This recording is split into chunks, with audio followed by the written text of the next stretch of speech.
கொஞ்சம் நாட்களுக்கு முன்னாடி அமெரிக்கா அங்கே இருக்கக்கூடிய மக்களுக்கு ஒரு வார்னிங்கை கொடுத்தாங்க. இந்தியாவுக்கு போகிறதா இருந்தால் கொஞ்சம் பார்த்து போங்கப்பா, இந்தியா ஒரு சேஃபான கண்ட்ரி கிடையாது அப்படின்னு சொன்னாங்க. அதற்கு இந்தியா கடுமையான பதிலடியை கொடுத்துருந்தாங்க. பட் இன்னைக்கு அமெரிக்காவில் இருக்கக்கூடிய எல்லாரும் என்ன சொல்கிறாங்கன்னா, பார்த்துப்பா சுற்ற போகிறாங்க அப்படின்னு சொல்லி அனுப்பிட்டு இருக்காங்களாம். ஊரில் இருக்கக்கூடிய எல்லா அப்பா அம்மாவும் அங்கே இருக்கக்கூடிய மகள்களை பார்த்து எதுவும் காலேஜுக்கெலாம் போகிறதா இருந்தால் பார்த்து போ, சுற்றுவாங்க அப்படின்னு சொல்கிறாங்களாம். மாஸ் ஷூட்டிங் அப்படிங்கிறது அமெரிக்காவில் ரொம்ப பெருசாக பேசப்பட்டு வருது. The fact is, America has more mass shootings than any other high-income country in the world, and that number is rising. இதில் ரொம்ப முக்கியமான ஒரு நபராக அறியப்பட்டவர் யார் அப்படின்னு பார்த்தீங்கன்னா, அவர் தான் சார்லி கிர்க் அவர்கள். இந்த சார்லி அப்படிங்கிறவர் அமெரிக்க அதிபர் டொனால்டு ட்ரம்ப் அவர்களுடைய ஒரு நெருங்கிய கூட்டாளி அப்படின்னு சொல்கிறாங்க. 18 வயதிலேயே அவருக்கான ஒரு அமைப்பு அப்படிங்கிறத உருவாக்கி அதிலிருந்து அப்படியே கொஞ்சம் கொஞ்சமாக படிப்படியாக நிறைய யங்ஸ்டர்ஸ் மத்தியில் ஒரு இன்ஃப்ளூயன்சராக மாறி நிறைய மாற்றங்களையும் வலதுசாரி இயக்கம் அப்படிங்கிறத விட அவங்களுடைய கொள்கையை மாணவர்களிடம் பரப்புவது அப்படிங்கிறதுல ரொம்ப முதன்மையாக இருந்தவர் தான் இந்த சார்லி அவர்கள். கரெக்டாக நேற்று சார்லி அவர்கள் ஒரு கூட்டத்தில் இருக்கும்போது திடீர்னு ஒரு துப்பாக்கி சப்தம் கேட்கிறது. I'm going to give you some credit. Do you know how many mass shooters there have been in America over the last 10 years? Counting or not counting gang violence? Charlie அவர்கள் அவருடைய ஸ்டூலில் அப்படியே கீழே விழுறாரு, கையை தூக்குறாரு, ஹாஸ்பிட்டலுக்கு கொண்டு போகிறாங்க. சார்லி அவர்கள் இறந்து விட்டார். டொனால்டு ட்ரம்ப் அவர்களிலிருந்து நிறைய பேர் இது ஒரு யுத்தம் அப்படின்னு சொல்லி அவங்களுடைய ட்விட்டரில் பதிவு செய்கிறாங்க.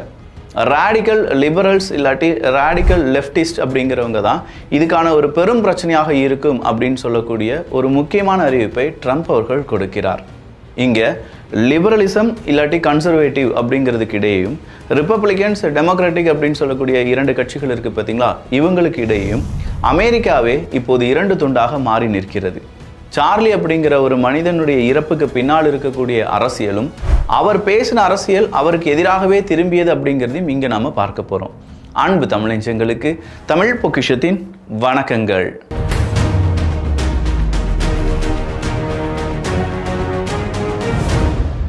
அமெரிக்காவை பொறுத்த வரைக்கும் 2 முக்கியமான கான்செப்டில் அங்கே இருக்கக்கூடிய மனிதர்கள் இருப்பாங்க.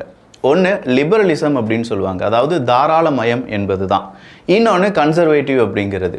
இந்த லிபரலிசம் அப்படின்னு சொல்கிறது அல்ட்ரா மாடர்ன். இப்போ இருக்கக்கூடிய சேஞ்சஸை கொண்டு வந்து ரொம்ப பெரிய அளவில் அரசாங்கத்தினுடைய தலையீடு இருந்து அந்த அரசாங்கத்தினுடைய தலையீடு காரணமாக நிறைய மாற்றங்கள் நிகழ்ந்து எல்லாமே மாடர்னாக மாறணும் அப்படிங்கிறது தான் லிபரலிசம். இந்த லிபரலிசம் அப்படின்னு சொல்லும்போது அரசாங்கத்தினுடைய தலையீடு தனி மனிதர்களில் நிறைய இருக்கலாம் அப்படின்னு சொல்கிறது. கன்சர்வேட்டிவ் அப்படிங்கிறது ஒரு பழமைவாதம் அப்படின்னு சொல்லுவாங்க. அதாவது நியூக்ளியர் ஃபேமிலி, இந்த எல்ஜிபிடிக்குலாம் வேண்டாம், நமக்கான தேவைகள் அரசாங்கம் நம்ம மேலே கொஞ்சமாக கண்காணித்தால் போதும் இப்படின்னு சொல்கிறது தான் கன்சர்வேட்டிவ்.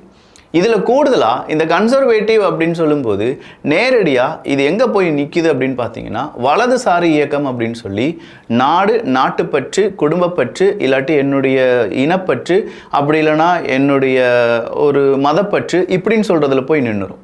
இதுதான் இந்த கன்சர்வேட்டிவுக்கான ஒரு எக்ஸ்ட்ரீம் பொசிஷன். இங்கே யார் இருக்காங்க இந்த கன்சர்வேட்டிவ்லேருந்து அந்த சைட்லேருந்து பார்க்கும்போது அங்கே யார் இருக்காங்க அப்படின்னு பார்த்தீங்கன்னா, ட்ரம்ப் அவர்களுடைய ஆதரவாளர்கள் இவங்க எல்லாருமே கிட்டத்தட்ட இந்த கன்சர்வேட்டிவ் இந்த மாதிரியான ஒரு மனப்பான்மையுடன் இருக்கக்கூடியவர்கள். அதனால தான் ட்ரம்ப் அவர்கள் தேசப்பற்று அப்படின்னு நான் சொன்னேன் பார்த்தீங்களா, மேக் அமெரிக்கா கிரேட்டர் அகெயின் மகா அப்படிங்கிற ஒரு ப்ராஜெக்ட் இனிஷியேட் பண்ணாங்க. அப்போது அங்கே என்ன சொல்கிறாங்க, அமெரிக்காவினுடைய வேலைகள் அமெரிக்கர்களுக்கு தான், அமெரிக்கா தான் ஃபர்ஸ்ட், அமெரிக்காவுக்கு பிறகு தான் அடுத்தது அப்படின்னு சொல்லி அவங்களுடைய தேசத்தை அவங்க விரும்ப ஆரம்பிக்கிறாங்க அப்படின்னு சொல்கிறதுலேருந்து அந்த தேசத்தில் யார் யார் குடியேறுகிறார்களோ அவங்க எல்லாத்தையுமே நாம் ஒரு சந்தேக பார்வையுடனே பார்க்க வேண்டும் அப்படிங்கிற ஒரு பிரிவினையும் அங்கே பார்க்கப்படுகிறது. இப்போ தேசியம் அப்படின்னு சொல்லி வரும்போது கூட அந்த தேசியத்துக்குள்ளேயே ஒரு பிரிவினை இருக்குது அப்படிங்கிறத நம்மளால் பார்க்க முடியுது. இந்த பக்கம் தாராளமயம் அப்படின்னு சொன்னால், இந்த தாராளமயத்தில் புதுசாக எல்ஜிபிடிக்கு கம்யூனிட்டியாக இருக்கட்டும், இல்லை அது சார்ந்து இருக்கக்கூடிய மாற்றங்களாக இருக்கட்டும், குடும்பம் அப்படிங்கிறது ஒன்று வேணவே வேணாம் அப்படின்னு சொல்கிறதா இருக்கட்டும், வேலை அதெல்லாம் தேவையே இல்லை, வாழ்ந்தால் மட்டும் போதும், நான் மட்டும் போதும் இப்படின்னு சொல்கிற அல்ட்ரா மாடர்ன் ஒரு சொசைட்டி இருக்குது பார்த்தீங்களா, இது எல்லாத்தையுமே சப்போர்ட் பண்ணக்கூடியதான் இந்த லிபரலிசம் அப்படின்னு சொல்லலாம். அப்போ இந்த லிபரலிசம் அப்படின்னு சொல்கிறது எந்த பக்கமாக இருக்குது அப்படின்னு பார்த்தா, ட்ரம்ப் அவர்களுக்கு எதிராக இருக்கக்கூடிய நபர்கள் இந்த லிபரலிசம் அப்படிங்கிறது ரொம்ப பெரிய அளவில் சப்போர்ட் பண்ணுறாங்க. இதில் சார்லி அவர்கள் எதை சப்போர்ட் பண்ணார் அப்படின்னு பார்த்தீங்கன்னா இந்த கன்சர்வேட்டிவ் அப்படிங்கிறது தான். ஸோ இந்த கன்சர்வேட்டிவ் அப்படின்னு சொல்லும்போது அவரை பொறுத்த வரைக்கும் அமெரிக்கா மறுபடியும் கிரேட் ஆகணும், அமெரிக்காவிலேருந்து பிரிந்து போனவர்கள் எல்லாம் மறுபடியும் அமெரிக்காக்கே வரணும், அப்படி அமெரிக்காவுக்கு வந்து அமெரிக்காவை மறுபடியும் செழுமைப்படுத்த வேண்டும். அதில் அவர் ரொம்ப பெரிய அளவில் டார்கெட் பண்ணுறது கொஞ்சம் நபர்கள் இருந்தாங்க. அதில் டிரான்ஸ்ஜெண்டர்ஸ் அப்படிங்கிறவங்க கூடுதலாக எல்ஜிபிடிக்கு கம்யூனிட்டி அப்படிங்கிறத சுத்தமாக வெறுத்தார் யார் இந்த நபர். அதே மாதிரி ஒவ்வொரு நபரும் துப்பாக்கி வைத்திருக்க வேண்டும் அப்படிங்கிற ஒரு கோரிக்கை வைத்தவரும் யார் தான் அப்படின்னு கேட்டால் இந்த சார்லி அவர்கள் தான்.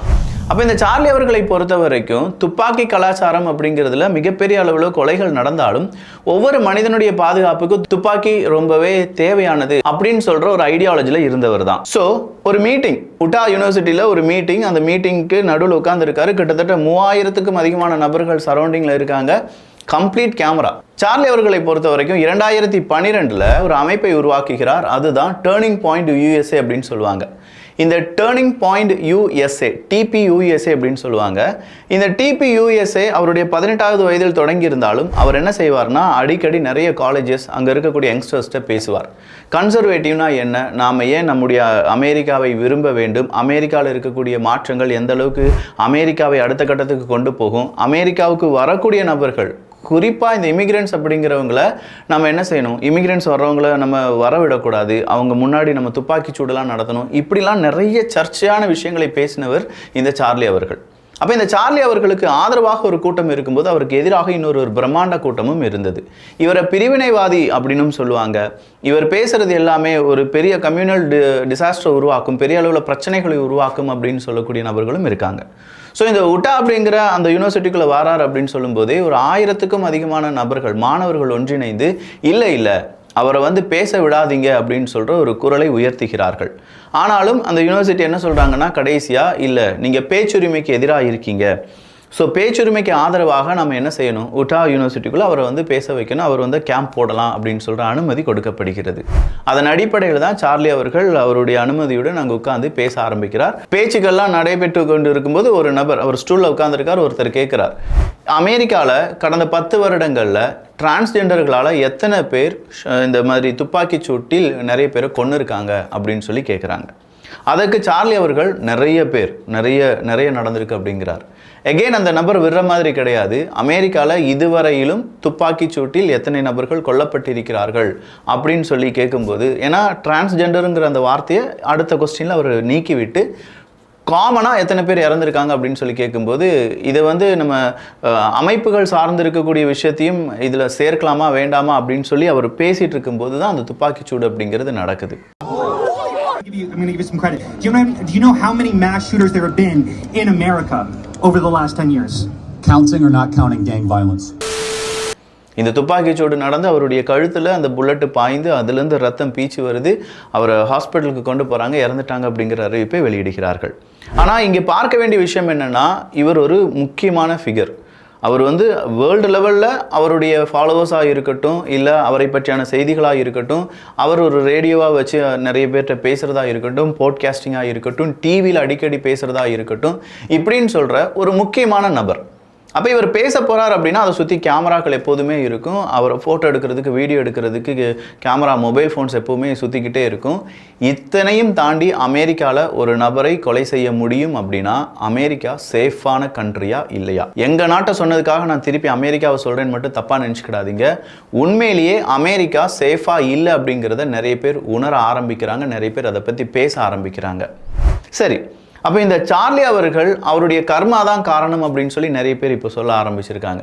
ஏன்னா சார்லி அவர்கள் பேசினது எல்லாமே அப்படி தான். அமெரிக்காவில் துப்பாக்கி அப்படிங்கிறது அமெண்ட்மெண்ட், 2வது அமெண்ட்மெண்ட்டாக நம்ம அதை மாற்றிருக்கணும் அப்படி இப்படின்னு சொல்லி துப்பாக்கி கலாச்சாரத்துக்கு ஆதரவான ஒரு நிலைப்பாட்டை எடுத்தவர் இன்னைக்கு அதே துப்பாக்கி கலாச்சாரத்தால் அவருடைய உயிரை இழந்திருக்கிறார் அப்படிங்கிற ஒரு தகவல் வெளியாகுது. புலம்பெயர்ந்தோரை சவுக்கால் அடிக்கலாம் அப்படின்னு சொன்ன ஒரு கருத்தாக இருக்கட்டும், அதே மாதிரி அவங்க அருகில் துப்பாக்கிச்சூடு நடத்தலாம் அப்படின்னும், மாற்றுப்பாலின நீச்சல் வீராங்கனை லியா தாமஸ் அப்படிங்கிறவங்க, மாற்றுப்பாலின அப்படின்னு சொல்லும்போதே இந்த இடத்துல தான் இங்கே இந்த எல்ஜிபிடிக்கான ஸ்போர்ட்ஸ்லையும் எல்ஜிபிடிக்கு உள்ளே வந்துடும் அப்படிங்கிறத நம்ம பல தடவை பார்த்துருக்கோம். ஒலிம்பிக்ஸ்லேருந்து பல விளையாட்டு போட்டிகளில் இதே சிக்கல் இருக்குது. அதே மாதிரியான சிக்கல் லியா தாமஸ் அப்படின்னு சொல்லி அமெரிக்காவிலும் ஏற்பட்டது. அந்த நேரத்தில் இந்த சார்லி அவர்கள் சொன்னதும் பெரிய ஒரு சலசலப்பை ஏற்படுத்தியது. ஆண்கள் லியா தாமஸ் அவர்களிடம் போய் ஃபோர்ஸ்ஃபுல்லாக அவங்கள நீச்சல் அடிச்சிருக்க விட்டுருக்க கூடாது அப்படின்னு சொல்லி செஞ்சிருக்க வேண்டும் என்பதை சார்லி அவர்கள் குறிப்பிட்டிருந்தார். அதே மாதிரி இந்த டிரான்ஸ் ஜிஹாதிகள் அப்படிங்கிற ஒரு வார்த்தையும் இவர் அடிக்கடி பயன்படுத்துவார். ஸோ இங்கே இருக்கக்கூடிய எல்லாருமே அவர் மேலே கோபத்தில் இருந்தாங்க அப்படின்னாலும் அந்த பர்டிகுலராக அவர் குறிப்பிடக்கூடிய இந்த டிரான்ஸ்ஜெண்டர்ஸ் இல்லாட்டி அங்கே இருக்கக்கூடிய பல முக்கியமான இந்த லிபரலிசம் பேசக்கூடிய நபர்கள் இவங்க எல்லாத்தையுமே ரொம்ப அடிமட்டமாக பேசக்கூடிய நபராக தான் சார்லி அவர்கள் இருந்தாங்க. ஓகே, இந்த இடத்துல சார்லி அவர்கள் கொல்லப்பட்டு விட்டார் அப்படிங்கிறத விட அமெரிக்காவில் என்ன நடந்துட்டு இருக்கு அப்படிங்கிறத பார்க்கலாம்.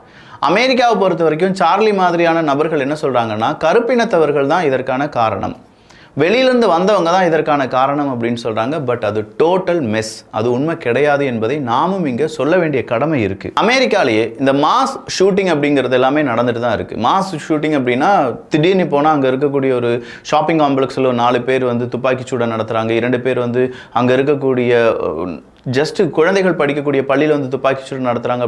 I was scared and I felt like sick. It's really scary. We got here as soon as we could. அப்படிலாம் நம்ம கேள்விப்பட்டிருப்போம்ல.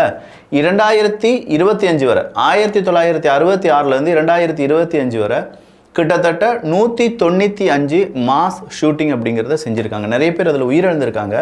அதில் 106 மாஸ் ஷூட் பண்ணது யார் அப்படின்னு பார்த்தீங்கன்னா வெள்ளை இனத்தவர்கள் தான். அதே மாதிரி ஹோமிசைட்ஸ் அப்படின்னு சொல்லக்கூடிய 80% white homicides victims are killed by other white people அப்படின்னு சொல்கிறாங்க. அப்போ 80% மனிதர்கள் அங்கே கொலை செய்யப்படுவதற்கு காரணம் அதே வெள்ளை இனத்தவர்கள் தான் அப்படின்னு சொல்லும்போது இங்கே இருக்கக்கூடிய ஒரு செரி பிக்கிங் பொலிட்டிக்ஸ் அப்படின்னு ஒன்று இருக்குது. நம்ம ஊரில் இதுதான். நம்ம ஊரில் இது எப்படி வரும் அப்படின்னு பார்த்தீங்கன்னா, கரெக்டாக கவனிச்சுக்கோங்க. நான் சொல்கிறது உண்மைனா உண்மைன்னு சொல்லுங்கள், பொய்னா பொய்ன்னு சொல்லுங்கள். நம்ம ஊரில் இந்த செரி பிக்கிங் பொலிட்டிக்ஸ் எப்போது வரும் அப்படின்னு கேட்டால், சிறுபான்மையினருக்கு ஏதாவது ஒன்று நடந்துருச்சுன்னா அதே விஷயம் பெரும்பான்மையான ஒரு நபருக்கும் நடந்திருக்கும். அப்போது நம்ம செய்தி ஊடகங்கள் அதை வெளியிடாது. ஆனால் சிறுபான்மையினருக்கு அது நடக்கும்போது அதை வச்சு ஒரு பொலிட்டிக்ஸ் இருக்குது, அதை வச்சு ஒரு அரசியல் நோக்கம் இருக்குது அப்படின்னு சொல்லும்போது அதை பெருசாக மாற்றுவாங்க. அதே நேரத்தில் ஒரு சாதியினருக்கு நடந்துச்சுன்னா அதை வந்து பெருசாக மாற்றுவாங்க, இன்னொரு சாதியினருக்கு நடந்துச்சுன்னா அதை பேசவே மாட்டாங்க. அப்போ இந்த செரி பிக்கிங் பொலிட்டிக்ஸ் அப்படிங்கிறது அமெரிக்காவிலும் இருக்குது. இன்றைக்கி நம்ம பேசக்கூடியது இப்போ நம்ம நடந்திருக்க ரிப்பப்ளிகன்ஸுக்கு நடந்துருச்சு. ஒரு பிரச்சனை நடந்ததுனால எல்லா ரிப்பப்ளிகன்ஸும் இப்போ வந்து ட்விட்டர் முழுவதுமாக அவங்களுடைய கண்டனங்களை தெரிவிக்கிறார்கள். ஆனால் அதே நேரத்தில் டெமோக்ராட்டிக்கை இல்லாட்டி இந்த லிபரலிசத்தை ஆதரித்த நபர்கள் இதே மாதிரி துப்பாக்கிச்சூடில் பலியானார்கள். நான் அதுக்கான எக்ஸாம்பிளையும் சொல்லிடுறேன். ஜனவரி 6ஆம் தேதி இந்த பால் பெலோசி அவர்கள், பெலோசி தெரியும்ல, பெலோசி அவர்களுடைய கணவர் பால் பெலோசி அவர்கள் ரொம்ப பெரிய அளவில் அடித்து நொறுக்கப்பட்டார். அவரை வந்து ஒருத்தர் கொலை முயற்சி தாக்குதலில் செஞ்சாங்க. இதை யார் செஞ்சாங்க அப்படிங்கிறது ஃபார் ரைட் குரூப்பை சார்ந்தவங்க தான். அதே மாதிரி கிட்டத்தட்ட 12 வாரங்களுக்கு முன்னாடி மினசோட்டா டெமோக்ராட்ஸ் அப்படிங்கிறவங்க எல்லாத்தையுமே ஒரு பெரிய தாக்குதல் அப்படிங்கிறது நடத்தப்படுகிறது. அதற்கு காரணமும் ஃபார் ரைட் தான். ஸோ அப்போ ஃபார் ரைட்டில் செஞ்சதை எதையுமே சொல்லாத சார்லி அவர்கள் அந்த ஃபார் லெஃப்ட்டுக்காரங்க ஏதாவது செய்யும்போது அங்கே பெரும் பிரச்சனையாக அதை மாற்ற வேண்டும் அப்படின்னு சொன்ன இந்த செரி பிக்கிங் பொலிட்டிக்ஸ் தான் இப்போ அவருடைய உயிரையும் எடுத்திருக்கிறதா அப்படிங்கிற ஒரு கேள்வியுடன் டொனால்டு ட்ரம்ப் அவர்கள் போட்ட ஒரு பதிவு தான் இப்போ பெரும் சர்ச்சையை ஏற்படுத்தியிருக்கிறது. அவர் என்ன சொல்கிறாருன்னா, ராடிக்கல் லெஃப்ட் தான் இதை செஞ்சுருப்பாங்க அப்படின்னு சொல்கிறாங்க. உண்மையிலேயே துப்பாக்கிச்சூடை நடத்தியவர் யார் அப்படிங்கிறது தெரியாது, அவர் லெஃப்டா ரைட்டா அப்படிங்கிறதெல்லாம் தெரியாது. பட் ட்ரம்ப் அவர்கள் அதற்கு ஒரு முடிவுரை எழுதிவிட்டார். அதை செஞ்சது ராடிக்கல் லெஃப்ட் அப்படிங்கிறவங்க தான். ஸோ இங்கிருந்து தான் அமெரிக்காவினுடைய அரசியலில் 2 பிளவுகள் இருக்குது. இந்த 2 பிளவுகள் நம்ம ஊரில் ஜாதிய வேற்றுமை மாதிரி, நம்ம ஊரில் மத வேற்றுமை மாதிரி, நம்ம ஊரில் மொழி வேற்றுமை மாதிரி இங்கே அந்த வேற்றுமை இருந்துக்கிட்டே தான் இருக்குது. நம்ம ஊர்லேயாவது இந்த வேற்றுமையை ஈஸியாக கால்குலேட் பண்ணிலாம் கண்டுபிடிச்சிடலாம். ஆனால் அமெரிக்கா மாதிரியான நாடுகளில் அதை கண்டுபிடிக்கவே முடியாது. திடீர்னு பார்த்தா நிறவெறி அப்படிங்கிற ஒரு பிரச்சனை பூதாகரமாக வெடிக்கும். திடீர்னு பார்த்தா டெமோக்ராட்டிக் இல்லாட்டி ரிப்பப்ளிகன்ஸ் அப்படிங்கிற ஒரு பிரச்சனை பூதாகரமாக வெடிக்கும். திடீர்னு பார்த்தா லிபரலிசம் இல்லாட்டி கன்சர்வேட்டிவ் அப்படிங்கிறதுல பெரும் சர்ச்சை அப்படிங்கிறது ஏற்படும். இதே சார்லி அவர்கள் கிறிஸ்டியன்ஸ் மட்டும்தான் இங்கே ஆட்சி செய்ய வேண்டும் அப்படின்னு சொல்கிறதுலையும் முக்கிய பங்கை வகித்தார் என்பது குறிப்பிடத்தக்கது. ஸோ இந்த சார்லி அவர்கள் இப்போது கொல்லப்பட்டிருப்பதால் அமெரிக்க அரசியலில் இது ஒரு பெரும் புயல் தான். ஏன்னா இதை வச்சு தான் அரசியலே நடந்துட்டுருக்கு. நம்ம ஊரில் சிறுபான்மை அரசியல், சாதிய அரசியல், மத அரசியல் அப்படிங்கிற மாதிரி அவங்க ஊர்லேயும் இது ஒரு அரசியல். இந்த அரசியலில் அமெரிக்கா மிகப்பெரிய அளவில் அடுத்தடுத்த ஒருவேளை பல பிரச்சனைகளையும் சந்திக்க வாய்ப்புகள் இருக்குது. ஆனால் எகெயின் நாங்கள் என்ன சொல்கிறோன்னா, எங்கள் ஊர்லேயும் பிரச்சனை இருக்குது, உங்கள் ஊர்லேயும் பிரச்சனை இருக்குது அமெரிக்கா. ஆனால் அமெரிக்கா பெரிய நல்லவை மாதிரியும் அமெரிக்காவில் பிரச்சனையே இல்லாத மாதிரியும் இந்தியாவுக்கு போகும்போது கொஞ்சம் சுதானமாக போங்க அப்படின்னு சொல்கிற இதே அமெரிக்கா தயவு செஞ்சு எங்கள் ஊரில் இருக்கக்கூடிய நபர்களும் கொஞ்சம் சூதானமாக இருந்துக்கோங்க அப்படின்னு சொன்னால் மட்டும்தான் இதை வந்து நாங்கள் என்ன சொல்லுவோம், அமெரிக்காவினுடைய ஒட்டுமொத்தமான ஒரு நம்பிக்கையாக நாங்கள் சொல்லுவோம். அப்படி இல்லைனா இது அமெரிக்காவினுடைய இன்செக்யூரிட்டிஸ். அவங்க நாட்டில் பிரச்சனை நடக்கும்போது அதை பற்றி பேசாமல் அடுத்த நாட்டில் பிரச்சனை நடக்கும்போது செரி பிக்கிங் பொலிட்டிக்ஸை இனிமையாவது அமெரிக்கா நிறுத்தினால் நல்லது. ஸோ சார்லி அவர்களுடைய இறப்பு, அதுக்கு பின்னாடி இருக்கக்கூடிய பெரிய அரசியல், அந்த அரசியல் எப்படியெல்லாம் கட்டமைக்கப்படுகிறது அப்படிங்கிற டோட்டல் இமேஜை உங்கள் முன்னாடி நான் கொண்டு வந்திருப்பேன். இதுக்கு பின்னாடி நிறைய ஹார்ட் ஒர்க் இருக்குது. நீங்கள் அந்த ஹார்ட் ஒர்க்குக்கு அட்லீஸ்ட் ஒரு லைக் இல்லாட்டி ஒரு கமெண்ட் பண்ணிங்கன்னா ரொம்ப சந்தோஷம். நல்லதை பகிர்ந்து நல்ல சமுதாயத்தை உருவாக்குவோம். நன்றி, வணக்கம். My kids have called panicking. They probably, all the kids of every conservative in the country called panicking.